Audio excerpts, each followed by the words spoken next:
Well, hey folks, thanks for tuning back in. GWR the Gardener here. This here is the Toro Dingo with a 24-inch auger bit, and we're going to be planting 14 trees, all evergreen. 6 are Leyland cypress, and 8 are the green giant arborvitaes. The container size on each of the groups of trees are a little bit different. They're 10 gallon on the Leyland, no, actually 7 gallon on the Leyland cypress, so not terribly big. And then the green giant arborvitaes are 15 gallons, so a little bit bigger. But generally speaking, when you're drilling these holes, you don't want to drill them too deep, deeper than the size of the container. You really want to just drill them down as deep as the container. Sometimes it's a little bit deeper, but yeah, just about as deep as the container. But you do want to try to get it as wide as possible, the hole. So sometimes kind of a rocking back and forth or side to side motion with the machine, with the drill, that really helps to kind of widen the hole and gives you a lot of nice loose soil. And then as you can see, I had already previously come and put piles of the compost down on top of each hole or area that we were going to plant the trees in. And so when you engage the auger, you're just creating a nice loose soil mixture that mixes with the compost that you've already put down. And so it just really kind of, it's just like a one-step amending process. And so actually, obviously that just creates a beautiful planting medium for your new trees. Another thing you might notice there is, when you pull the trees out of the container, the roots are often, somewhat root bound. You can see on this one, they're really, visible. And you have to kind of rough up the outside of those roots, and just break them up and get them, and also on the bottom, and get them, you don't want the roots to continue to be growing in a circular fashion, that'll kind of really stunt the growth of the tree. So you want the roots to start spreading out into their, new home, their forever home. This is an interesting spot. I don't know if you caught that or not. I kind of paused for a second, but a beautiful red fox kind of just nonchalantly just walked past, and he wanted to kind of see what I was doing, or he really wasn't bothered too much with what I was doing. He was just checking the area out. I guess this is his home range, and he was not terribly concerned about me. But he was a beauty, and it's nice to see the wildlife, out there when you're working. This is a beautiful, beautiful home here, and obviously, this is the next day.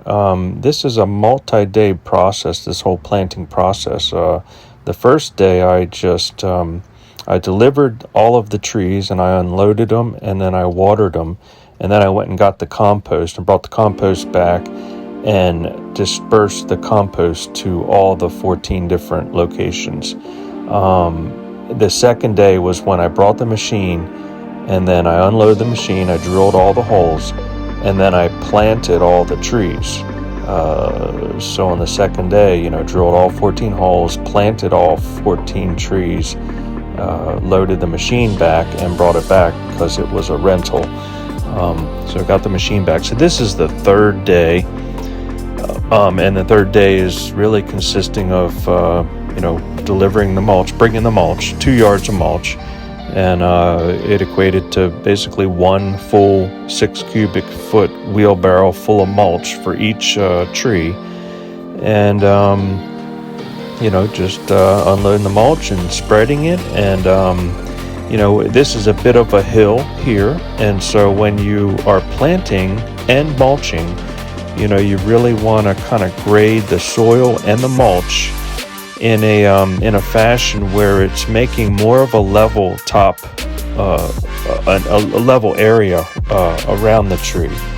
So you're going to have a higher berm of mulch and soil on the downhill side of the tree, and a thinner, berm on the uphill side, and that just really helps the water to drain, down into the root zone of the tree, and that's really what you want to do on a more hilly terrain. But yeah, we just continue to spread the mulch, and it's thicker on the outside edge of the berm. That's going to help capture the water and direct it down to the soil. But up close to the tree, right at the trunk, you don't want the mulch piled up. It's only maybe an inch covering the soil right around the trunk of the tree. But on the outside, it's pretty thick, and that will again help to capture the water. But it also helps to insulate the soil, for winter. This is the fall, and so we're going to be approaching winter, and so we want to keep, the soil somewhat, warm. That helps helps the roots from freezing and all of that. And then, obviously it's going to, in the springtime, it's going to keep the weeds from, really discourage the weeds from kind of growing up around the tree. And then it also keeps the, the mowing, the grass around the trees, so the mowers and the weed eaters and everything from getting too close to the tree and, potentially damaging the tree, or, just wearing on the trees. So mulch is a really important component. And this here is the chain lock. This is the tying mechanism after we've pounded in all the stakes.